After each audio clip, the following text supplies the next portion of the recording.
Hello everyone. This is data structures, the lecture 4, and today we are going to look at the matrix um, data structure and how we implement the object and the functions of the matrix. But before that, I want to um, clarify some of the things regarding the struct that had some unclear things in the previous lecture. Okay, so here we have a slide which shows how to define a struct type variable. Okay, now first of all, a formal way of defining a struct type will be like this. So here we have a struct type which has a character array name and age, which is an integer, and salary, which is a floating point. And when we define this struct type, we can put a name here, which is person here, and it becomes the type name of this struct. Okay, so this new type is called struct person. Okay. So after defining that, when we declare variables of this type, you have to say struct person p1 and p2. So then p1 and p2 becomes variable of type struct person. Now you have to remember that you should put struct in front of person. So you should say struct person instead of just person. Okay. Now, once you do that, what you can do is, if you don't like writing everything here, struct person, what you can do is you can use typedef to rename this type name to something else. For example, if you say typedef struct person human being, it means that you are going to use human being instead of struct person. Okay. So after doing this typedef, what you can do is, instead of saying struct person, you can just say human being p1 and p2, and it becomes a type of struct person. Okay. So this is a formal way of defining the the type name of a struct type. Now, in the previous slide, we have several examples of defining a struct type and its variables, like this. For example, if you write it like this, then what you're doing here is that basically you're declaring a variable. And this p1 and p2 are variable names. They are not time names. They're variable names. And their type is this struct type. Okay. Usually, if you put some name here, such as person, it will become the type name of this struct type. But if you don't want to name it, then you can omit this, and it becomes, this type becomes a struct type with no name. But you can still um, declare variables of this type. Now, if you don't use any names for this struct type, the problem is that you cannot. If you want to declare another variable of this same type, you have to repeat writing all this struct character name into age plus salary like this instead of just using the name. Okay, so if you want to uh, declare this type of variables in many different places, it's better to use a type name such as struct person. Okay. Now there was one other example that you do this when you use typedef.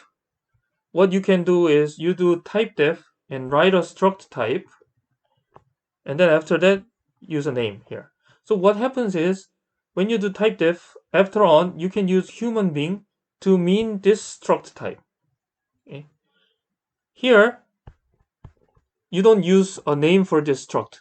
We call this anonymous struct type, which means that we don't have a name for this struct type.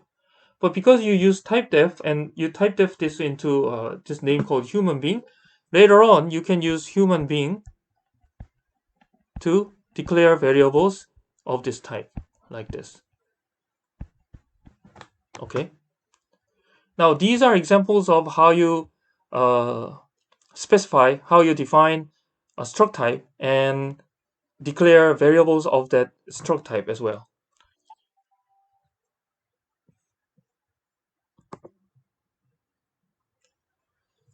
Now, when you define a struct type, you can usually use no name for the struct type, meaning that you can just define an anonymous type and directly declare variables, or use typedef to it into a different type name. But the problem comes when you want to define a self-referential struct. So what is a self-referential struct? Is like this. So you're defining a struct type which is named list, but inside the list, the same type, the pointer of the same type, struct list pointer, becomes a type of one of the member variables. So this is self-referential struct. Now in this case, what you have to do is first you have to give a name for this struct type, and then when you declare a member variable, you have to use the full name struct list.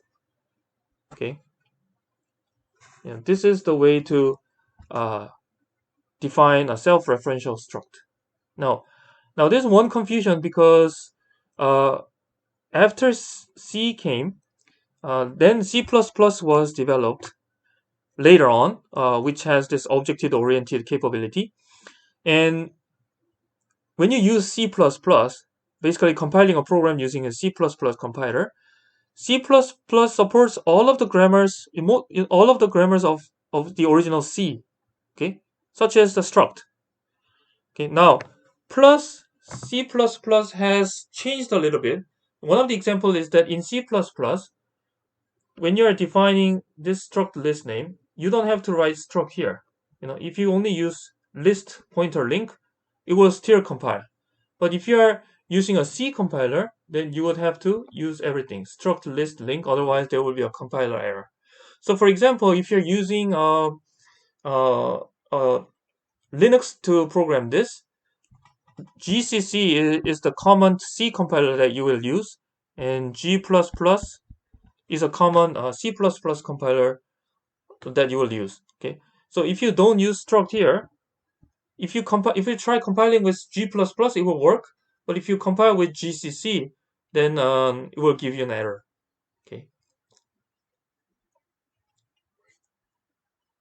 So this was the clarification for defining a struct type, and especially defining a self-referential struct type. Okay. From now on, we'll move on to the sparse matrix.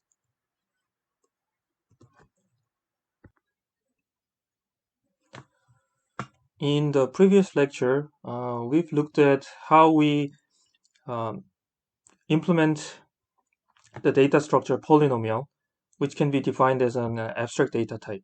Okay, the implementation was there could be multiple implementations, multiple different implementations. For example, you could use dense representation, which you include all the terms that have zero coefficient, whereas you had a sparse representation where you don't want to keep all the terms that have zero coefficient as stored in the memory. Okay. Similarly, when we think of defining a matrix, we could have many different representations of this object. Okay. So when we say a matrix, we can think of these kind of two-dimensional. Uh, you could say two-dimensional vectors. So if you think about it, like in the most simple way, you could represent this matrix as a two-dimensional array. Okay. Now, well, so for example, if you are defining this, you could have a two-dimensional array with 5 rows and 3 columns. For this one, number of rows is 6 and number of columns should be 6. So this is a 6 times 6 matrix. And in order to store this, you will have to use 6 times 6, which is 36 spaces for storing integers. Now, if you look at this matrix, you could see that most of the elements in this matrix are zeros. Okay, so here we only have 1, 2, 3, 4, 5, 6, 7, and 8 elements that are not zero. These are non-zero elements, whereas all the other ones are zeros. This kind of matrix is called sparse matrix. Okay, whereas this one you could say it's a dense matrix. There is no formal definition of a matrix being dense or sparse, but you could just think that a sparse matrix is a matrix where most of the elements are zeros. Okay. So in this case, is it better to, is it the best way to represent this matrix as a two-dimensional array? Because to do that, you need to have allocate all the memory spaces for terms elements that have zeros. Okay. Okay, so the sparse matrix, what we want to do is instead of using a two-dimensional array, what we want to do is we want to make a term have three fields. So the first two fields are rows and columns, which identifies the location inside the matrix, and the third one is a value. Okay. So what you can do is you can represent this object of a sparse matrix as a set of triples. Triples means we have three fields. Okay, three fields: row, column, and value. Okay, and what we do here is that we only store uh, the elements that have non-zeros. So elements that have a zero value doesn't have to be stored here. Okay. Now this is how we represent the objects, and we need to have supported functions for this sparse matrix. Okay, so we have create, we have transpose, and we have add and multiply. So basically for create, when we give rows and columns, how many rows and how many columns that we're going to have, then it will return a matrix. So this is kind of an initialization type of thing. The second one is the transpose function. So when we say a transpose of a matrix, basically we are switching the rows and columns in a matrix. So for example, let's say we have a matrix like this: 1, 2, 3, and 4, 5, 6. You can see that this matrix has 2 rows and 3 columns. Okay, so you can say this is a 2 by 3 matrix. Okay, now when we transpose this,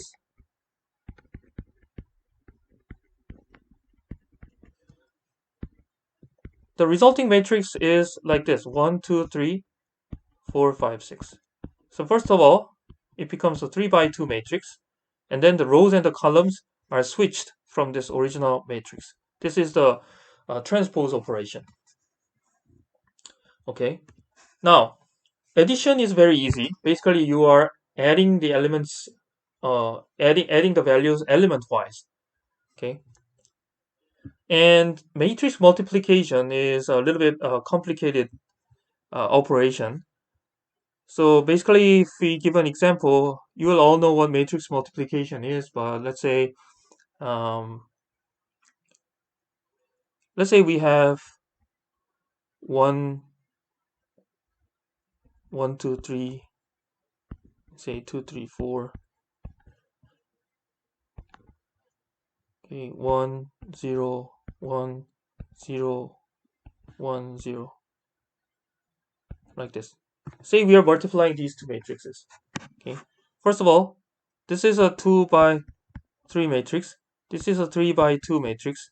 Okay, now this number and this number has to match, otherwise we cannot multiply these two matrices. And what is the result? Okay, we are basically computing in order to get this element here. We are doing for this row and this column, we are multiplying each element and adding all that. So this is 1 plus 3 is 4, and here it becomes 2, and for this it becomes 6, and that becomes 3. Okay, so the resulting matrix is 2 by 2 matrix, which comes from this number and this number. Okay, and this is how we calculate the matrix multiplication. Okay, so this is one of the functions that we want to support in the for the abstract data type matrix. Okay. Now to summarize, in order to represent a sparse matrix, we want to uh, we want to characterize the element with this triple: row, column, and value. So basically, we are storing the value along with its location in the matrix. Okay. Now, one thing I didn't say about the objects in the ADT was like the order. Okay, so there are many ways that we could order all the terms in the sparse matrix. But here, this is a common practice, so we're going to do the same thing. First of all, row indices will be in the ascending order. And for all the terms that have the same row indices, it's going to be ordered in an ascending order of column indices. Okay. Okay. So for example, let's say we have a matrix that looks like this, 3 by 3 matrix, and we have 0, 2, 1, 3, 0, 4, say 5, 6, 0, like this. Okay. Then, first of all, we are not going to store whatever the element is 0. Then we need to store this one. So how do we make it into a term? We say it's row 0. This is row 0, row 1, row 2. Okay. Row 0, and its column is 1, and its value is 2. Right? Okay. And then for this one, it's 0, 2, 1. And for that one, it's 1, 0, 3, 1, 2, 4, 2, 0, 5, 2, 1, 6. Okay, so this is how you represent all the terms. Here, you can see that this is row, and that's column, right? So rows are ordered in ascending order, and for the same row, the columns are also put in an ascending order. So this is the order that we are going to order all the terms when we store a sparse matrix. Okay. Okay, one more thing here. It says that to ensure that the operations terminate, we must know the number of rows and columns and number of non-zero elements in the matrix. What it means is that suppose we have represented a matrix like this. Okay. Now the problem here is that we don't really know the size of the matrix if you're using this representation. You don't really know if there is a third row or all the elements in the third row, all the elements on the third row are 0, or there could be no third row at all. So bottom line, just by looking at this representation, we don't know the size of the matrix, so we need to explicitly say that. Okay, along with this data, we need to specify the number of rows and columns like this. 3 is 3, that's the number of rows and number of columns, and then number of terms. For example, here we have 6 terms, so we need this is kind of a metadata, but we need this information along with all these terms in order to represent this sparse matrix.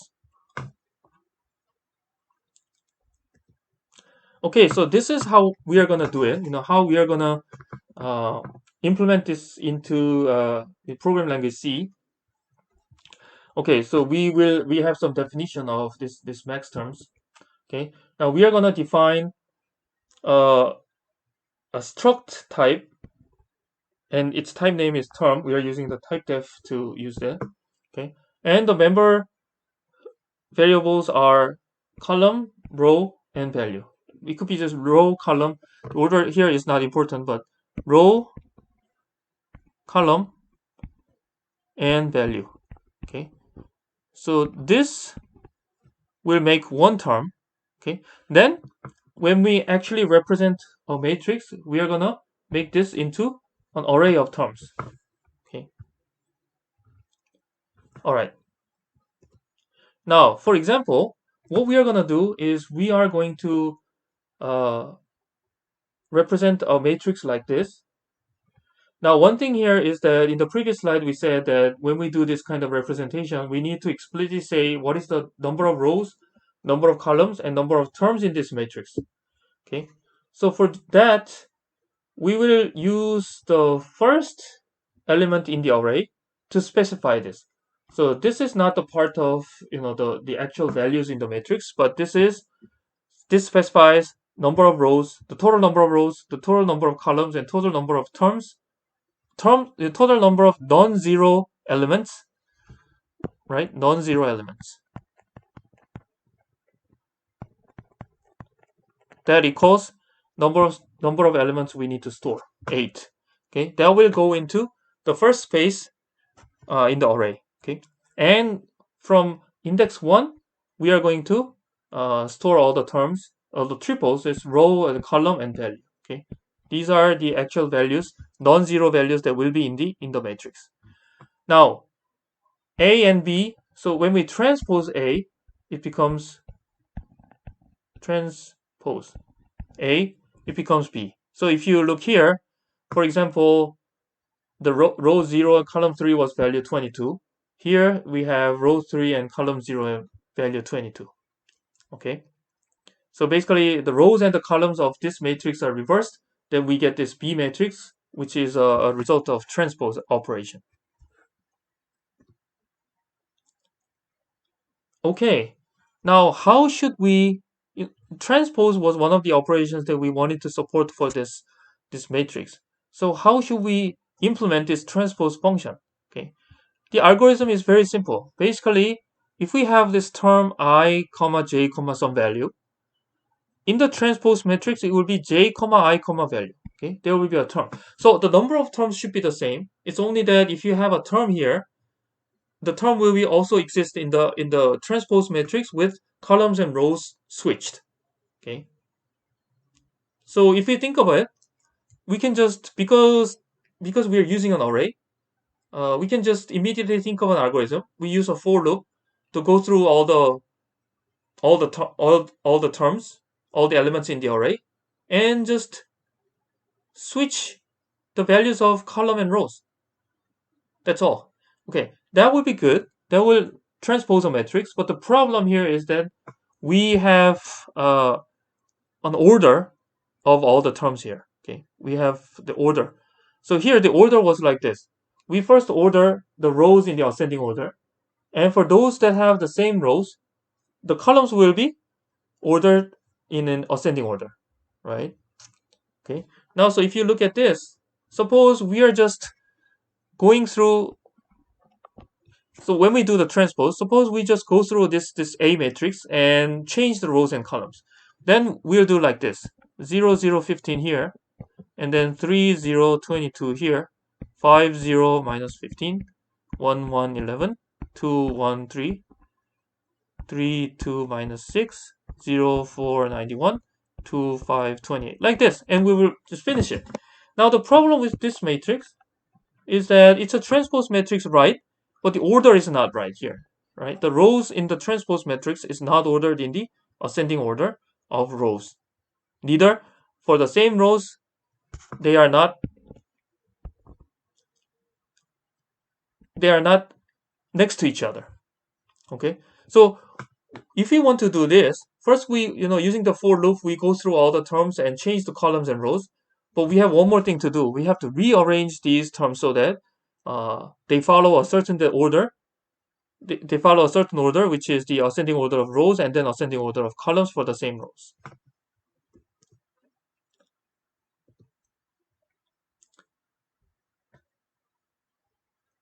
Okay, so so before actually trying to implement this, let's look at an example today. Okay.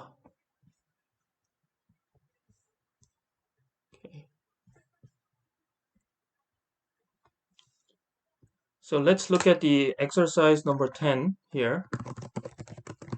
And before we go into implementing the sparse matrix, here I want to show you how we can do implementation using a dense representation. So basically, like I said, dense representation is we just represent the matrix using a two-dimensional array.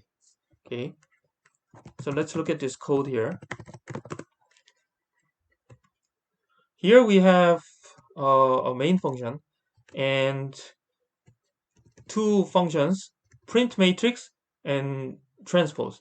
Okay, so in the main function, what we're going to do is we're going to define a certain matrix. It's disconnected. Just a moment. Okay, it's connected again. So here in the main function, we have defined a matrix using dynamic memory allocation, and this is a two-dimensional array. And here we have gave some terms, which is the same as the example we saw in the slides. So basically we have A terms. Also, one thing is different is that I just omitted all the negative signs here. So made it into all positive integers, just for good look. Okay, okay, so this is the matrix that we want to transpose. So here what we're going to do is first call this print matrix in so that it could print the matrix on the screen. And then we're going to call transpose to transpose this matrix. And then we're going to print the transpose matrix. Okay. And then after that, because we have allocated some dynamic memory, we want to free it. All right. So we have the implementation of the print matrix. It's basically we are going through all the rows and columns and printing all the numbers for each element here. Okay. Because this is a two-dimensional array, we can just use two double for loops in order to print all the elements, regardless of if it's whether it's 0 or not. Okay, and then in the transpose, we need to implement this transpose function. Okay, so first of all, here for this example, I want you to try it yourself, implementing this transpose. So transpose, we need to switch the rows and the columns, and when you correctly implement it, what you will see is this. Okay, so the first is the original matrix, which looks like this, and the second matrix is the transpose matrix of the first one. Okay, so you can see that at the location of 91, if you see that the rows and the columns are switched. Okay, so if you implement yourself the transpose function, and if you see this, probably you will have correctly implemented the function. Okay, now in the code, we have exercise 10.c and exercise 10 example.c. Example.c, we have the answer. So I recommend that you try to do it yourself. And after that, look at the example code and see, you know, if you have done right. Or if you don't have ideas, you can just look at it and see. Okay, so this exercise 10 was when we uh, transpose a matrix using a dense representation. Okay, now what we're going to do is we're going to use a sparse matrix representation to do the transpose. Okay, now it's going to be a little bit more complex because in the dense representation, all you need to do is you go through all the rows and columns and you switch the rows and the columns of each element, whether or not it's a 0 or not. Okay, whether or not the value is 0 or a non-zero value. Okay. Now, we've seen that in order to transpose a sparse representation of a matrix, you need to be careful about the order, right? Just switching the rows and columns will make you a transpose matrix, but after that you need to rearrange in order to make the order right. Okay, so in order to achieve that efficiently, one idea is that here you can use column indices. Okay, column indices of all the terms in the original matrix in order to determine the placement of elements in the transpose matrix. Okay, so let's look at this code and let's go through this code and see how we do it. Okay, how we do it in an efficient way. First of all, so here the transpose, we have two pointer to terms, right? These are pointers, basically array of terms. Okay, so here this is the original matrix that we have, and this is going to be the matrix where we have to put the elements for the transpose matrix. Okay, first of all, we define some variables like n, I, j, and current b, and what we do is we fill the first element for the array of terms for matrix B. Okay, so as we said, we in the first as the first element we have total number of rows, total number of columns, total number of terms for B, and basically the total number of terms is the same as A, and the rows and column number of rows and columns are switched, right? Okay, so that's the first element for the matrix B. Okay, after that we go through this part here. First of all, we check whether number of terms is larger than 0. If not, If the number of elements is 0, it means that it's an empty matrix, which means all of the elements are 0. Then we don't have anything to do. So we only go through this code whenever the number of terms non-zero elements is larger than 0. Okay, so there's at least one non-zero element. Okay, now let's carefully look at what we do here. First of all, this current B is an index where we will store a new element in the matrix B. Okay, so because we already have filled the first element 0, we are starting from 1. Okay, after that we go through a for loop. Basically, it's a double for loop. Okay, so the first iteration, the first for loop, looks at I, which starts from 0 to the number of columns in A. Okay, basically we are going through column 0 to the last column. Okay, so we are going column by column of the original matrix. Okay, now for each iteration we are also going to the second loop where j starts from 1 to n. So basically 1 to n is we're scanning all the terms in the sparse matrix A, right? So we are going to do it for each column in A. Okay, so let's look inside. What we are going to do is first we see whether this term, the column of this term, matches I. Okay, so for example, in the first iteration, I will be 0. Okay, so we are going through all the terms in the matrix A and see if a term has a column 0. Okay, if so, then what we are going to do is we are going to make this save something in matrix B, the row and column and value. So we are going to save this term, this current term, into B and have columns and rows switched. After doing that, we want to increase this in order to write the next element in the next index.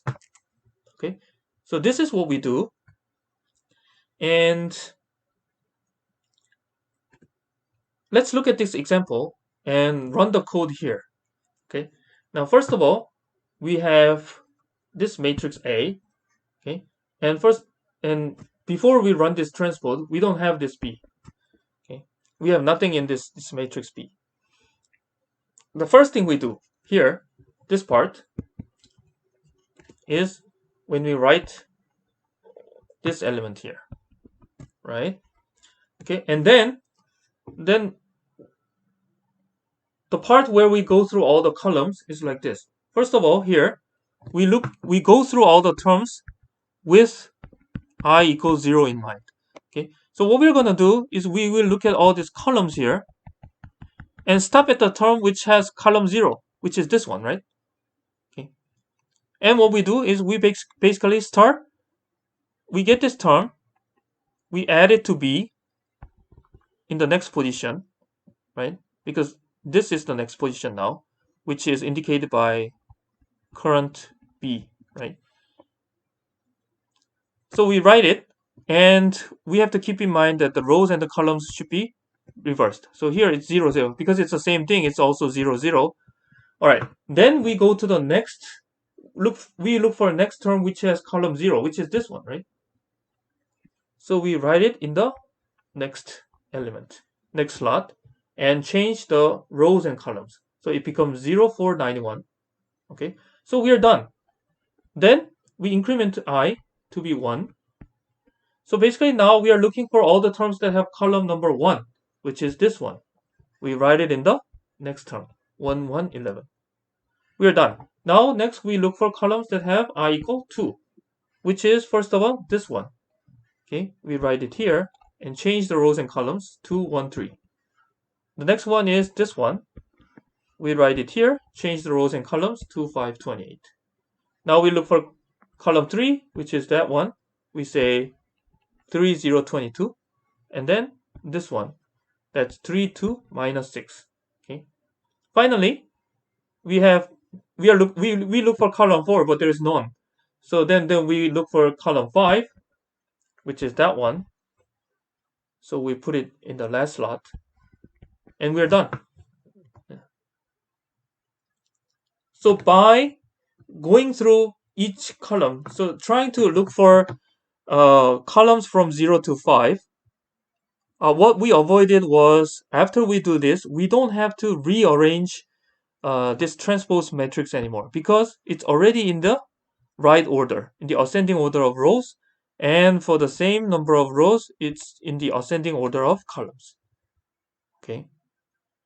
So if we run this code, we don't have to rearrange all the terms. If we go by the rows instead of columns, then we will have to, after we change the rows and columns, then we'll have to rearrange in order to match the order. Okay.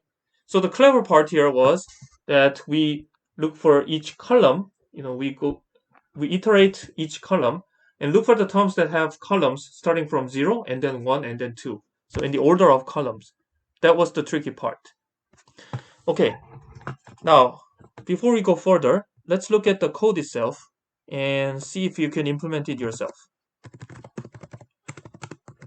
Basically, this is the sparse representation of the matrix, and we want to do we want to implement the transpose function here. So this is different from the previous exercise 10 because this time we are defining this struct type term, and then we are representing this matrix as array of terms. Okay, and these are the elements of array A. And initially, the matrix B has no rows, no columns. It's nothing. Okay. So here, similar to the previous exercise, we will print matrix A and then do the transpose, and then print matrix B. So printing matrix is slightly different from the dense representation because we have to go through rows and columns and see if there is actually a term. If there's no term, its value is going to be 0, so we print 0. If there's a term, we look for this term and get the value from that term. Okay, so print matrix is there for you, and I want you to think of how we will implement this transpose. Although we already have the answer in the slides, maybe you can just don't look at the slides, and after understand how you do it, you can just try implementing it yourself. Okay, so when you do it, you will see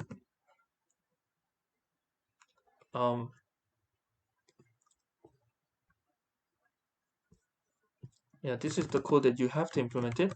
So when you finish implementing it, you need to see this one. So basically the result is same as the previous exercise 10. Basically you are getting a matrix and transposing the matrix, but in the sparse representation.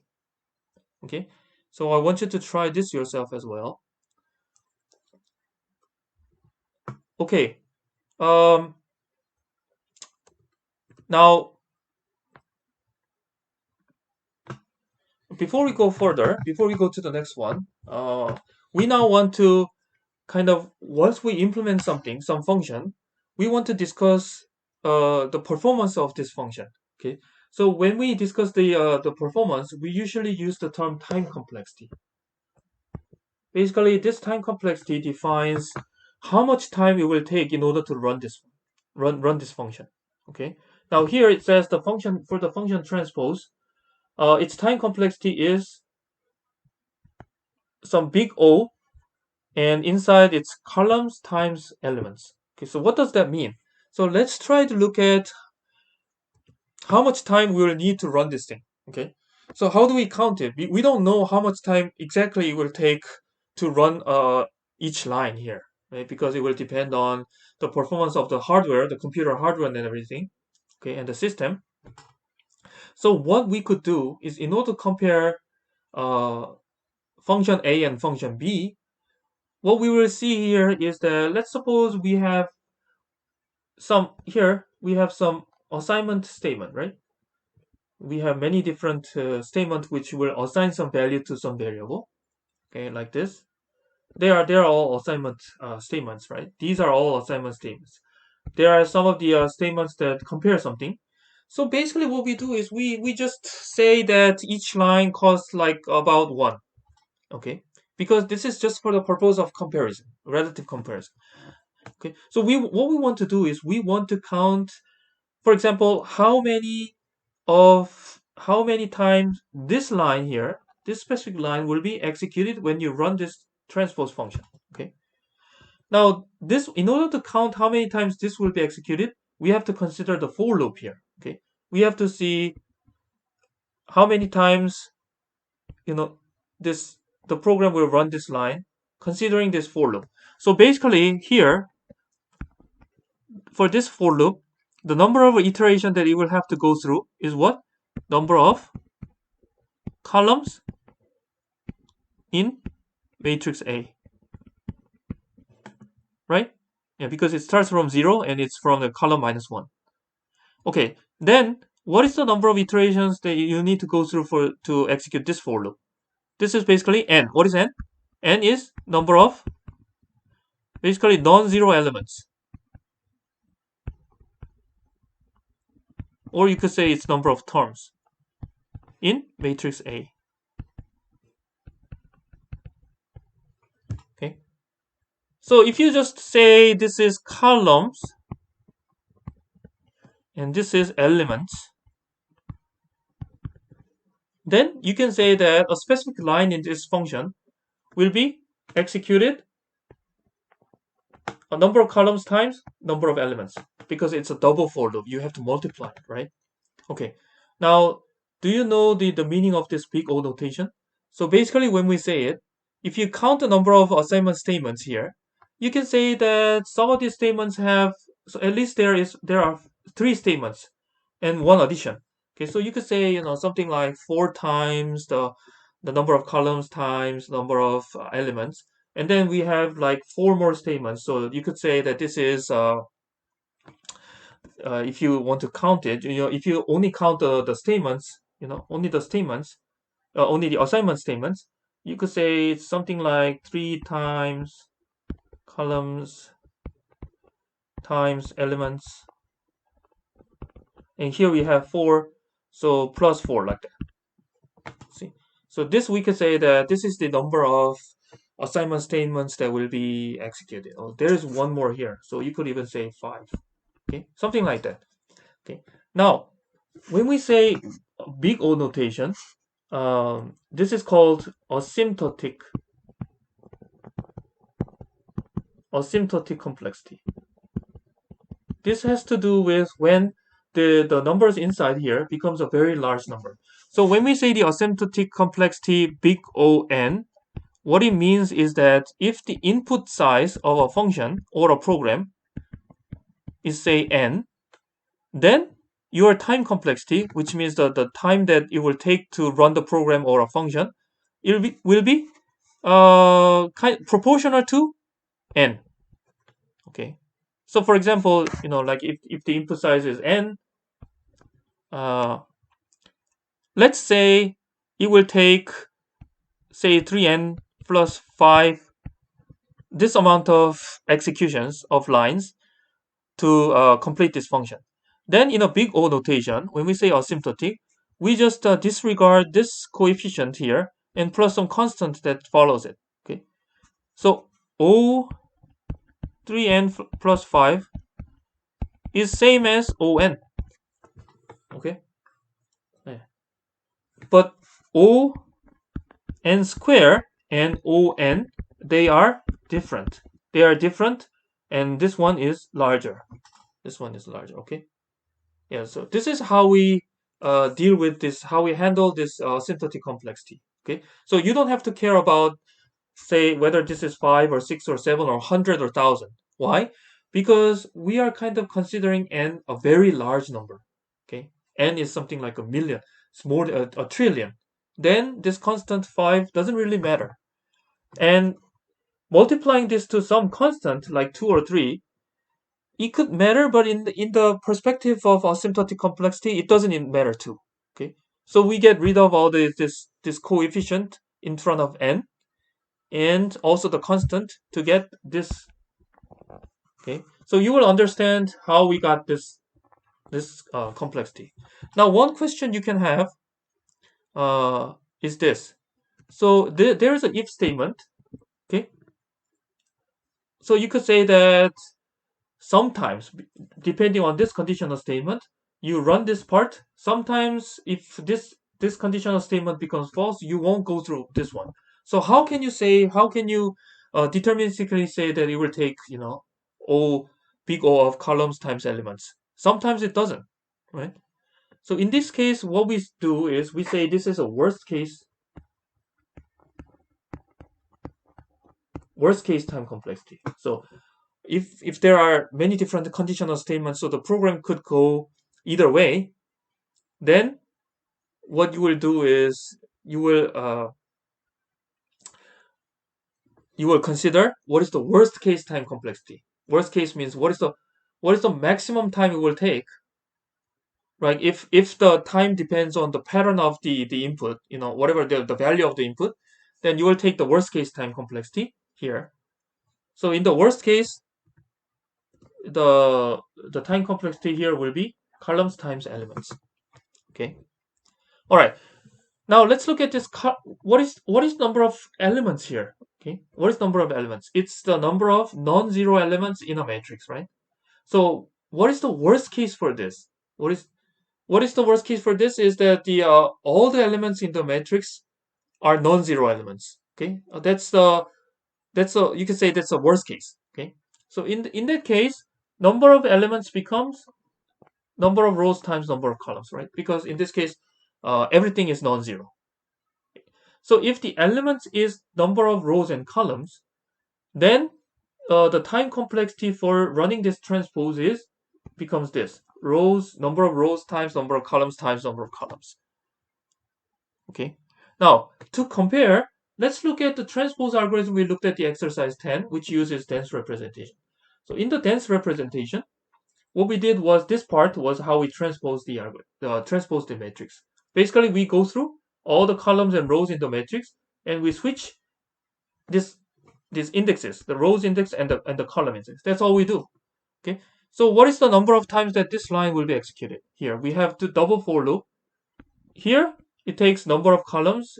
The number of iterations here is number of columns.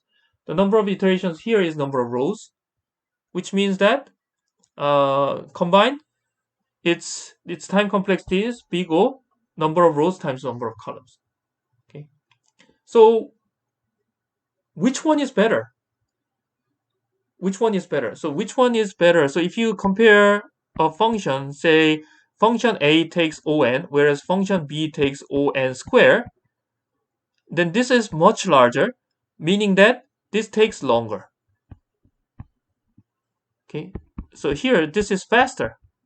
Okay. So if two functions, function A and function B, accomplish the same thing, but their time complexities are different, one is on and one is on square, then this one is a better function, implementation or algorithm. Okay. So here in this case, what we can say is that in general, no, in worst case, you could say that using dense representation to do transpose is better because this one is smaller than that, right? This is row times columns, whereas this is row times columns times column, which is larger. Okay. But what you can say is that if you know the number of elements, number of non-zero elements, and this number of non-zero elements is much smaller than number of rows times number of columns. For example, let's say number of rows is 100. Number of columns is 100 too. Okay. So this is a 100 by 100 matrix. Okay. So how many number of elements are there? 100 times 100, which is 10,000. But let's say you only have 5 non-zero elements in the matrix that you need to transpose. So then this becomes 105. So if you multiply it, this becomes 500 operations. Whereas here, you have 100 times 100, which is 10,000. So at the bottom line, what I'm trying to say is that depending on how many number of non-zero elements are, if the number of elements is zero, if the non-zero elements are small, if the number of non-zero elements are small, then using a sparse representation to do transpose is faster. But if the number of elements is almost the number of rows times number of columns, which means this matrix is very dense, then it would be just better to use dense representation instead of sparse representation to transpose, because this time complexity is better than this one. Okay.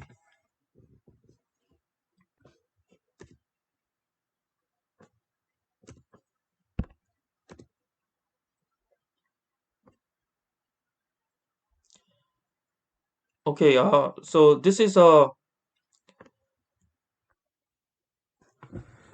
okay. Now we've looked at a transpose function that takes the amount of time, which is corresponds to number of columns times number of elements. Now there is a faster way of implementing this transpose function, which is this one, and this is also put to on exercise 12, so you might want to try it. But here, let's look at how we implement this and why.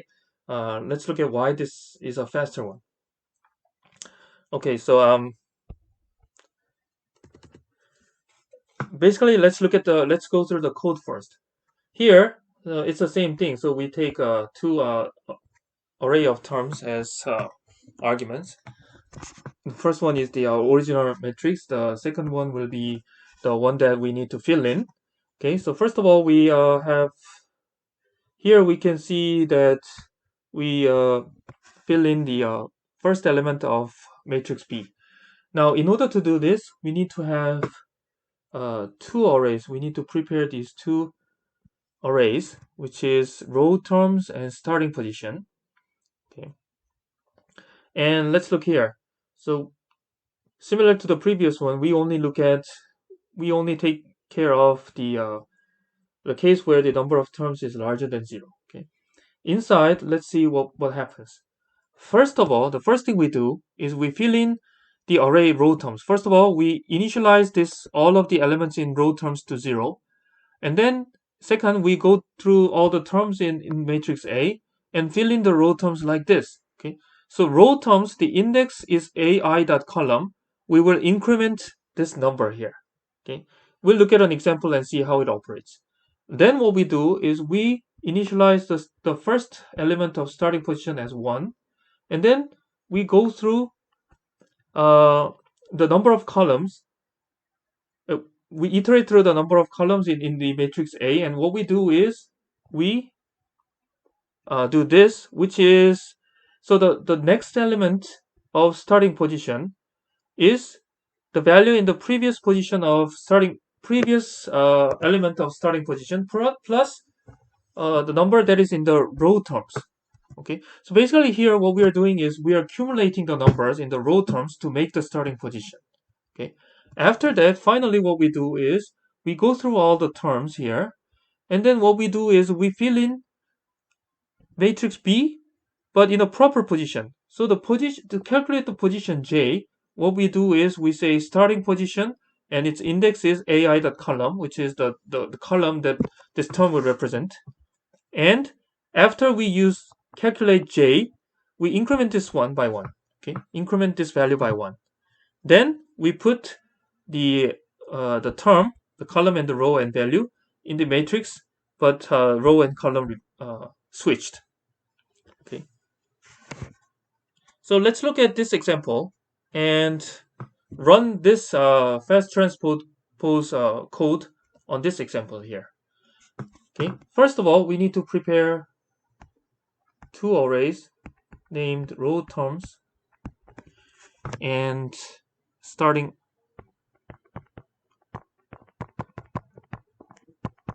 position. Okay, these are arrays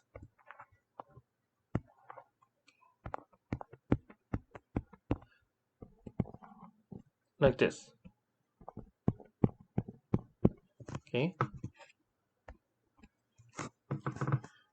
now the first thing we do, then we have we'll write it like this: row, column, value, b 1, 2, 3, 4, 5, 6, 7, and 8, like that. So we are gonna fill in this thing. So here, if you look at this code, we can see that this first element is filled as number of rows. Row is number of columns in A, column is number of rows in A, and value is number of terms. So basically this will be 6, 6, 8. Okay, now in this part of the code, first of all, we assign all the values to the row terms. So basically, if you look at this one, we go through all the terms in A and fill in increment row terms like this. It starts from 0 and then increment the value where the index is ai.column. So let's look here. So basically we will go through all the terms and especially look at the columns. Okay. Now everything here is initialized to 0. Now what we do is we first look at this term, and this is column 0, right? So column 0, we will increment this part by 1. Okay. Now the next one, the column is 3. So that's 0, 1, 2, 3. We'll increment this value. It's 5, 0, 1, 2, 3, 4, 5. We'll increment this value. Then it's 1. So we'll say 1 here. 2, 1 here. Now it 3. So here it was 1. So we will increment this to 2. And then it's 0. We'll increment this to 2. And it's 2. So we will increment this value as well. 2, 2. And this is 0. Okay. So since there are 6 columns, we only need to fill the first 6 elements of this array. Now after that, what we do is we make the first element of starting position 2 1. So this becomes 1. After that, what we are doing is starting position of I is starting position of I minus 1 plus row terms of I minus 1. So basically, how do we calculate this one? Is we add 1 plus 2 and write it here 3. For this one, we say 1 plus 3 is 4. For this one, 2 plus 4 is 6. And here 2 plus 6 is 8. Here 0 plus 8 is 8. So this is the contents of starting position. Like this. Okay. After we've done this, what we will do is we will basically go through the terms again and fill in the right place. Fill in all these terms in the right place. Okay. And the right place is like this. Starting position of that index, the column index, and after that we will increment this by 1. So what we're gonna do is we're gonna go through all these terms again. Start from the first one. So it says column 0, right? So column 0. So here we look at the starting point where the index is 0, and it says 1, right? It means that we are going to put this term in 1 here. Okay, so we will write it. How do we write it? We just switch the columns and rows and write the value. 0, 0, 15. Okay, now we'll go to the next one. It says 0, 3, 22. So column is 3. So we look at this starting position with index 3 here. It says 6, which means that we are going to put this one in the index 6 of B. So we say 3, 0, 22. Okay. Next one, it says 0 and column is 5. So we look at 5 here. It says 8. So we're going to write it here. 5, 0, minus 15. Next one, it says 1, 1. So we look at, the column is 1. So we look at 1. So position is 3. Now, one thing I missed is that once we use this index, what we have to do, we need to increment this value. Okay. So once we use this value becomes 2. Now this becomes 7. And this becomes 9. Okay, that's what we do. Okay, so let's continue. We looked at this one. So it's position 3 here. So we put 1, 1, 11. And then this will be incremented to 4. Next one is 1, 2. So we look at here. That's 4, index 4. So we say 2, 1, 3, and increment this to 5. Okay, so next one is 2, 3, minus 6. So its column is 3. So we look at here. It's 7. So it means that we are going to put it here. 3, 2, minus 6. Okay, next one is 0. Okay, so we'll put it here. 0, 4, 91. Finally, it's column 2. So we look at column 2, which we'll put at index 5, 2, 5, 28. And we're done. Okay. So this is, so if you look at this, we have transposed it successfully. And then we kept the order of ascending order of rows. And then for the same rows, ascending order of columns. Okay. So finally, what we need to do is we need to analyze what is the performance. Basically, what is the time complexity of this one. So we need to look at this place. We have 4 single loops, right? We don't have any double loops here. Okay, so we look at what is the number of iterations for each for loop. This one is what? This one is columns, right? This one is elements. This for loop, columns. This for loop, elements. So you have to keep in mind that this is all single loops. So after we do this for loop, then we go to the next loop. So in this case, the number of total execution is basically, you could say, 2 times columns plus elements.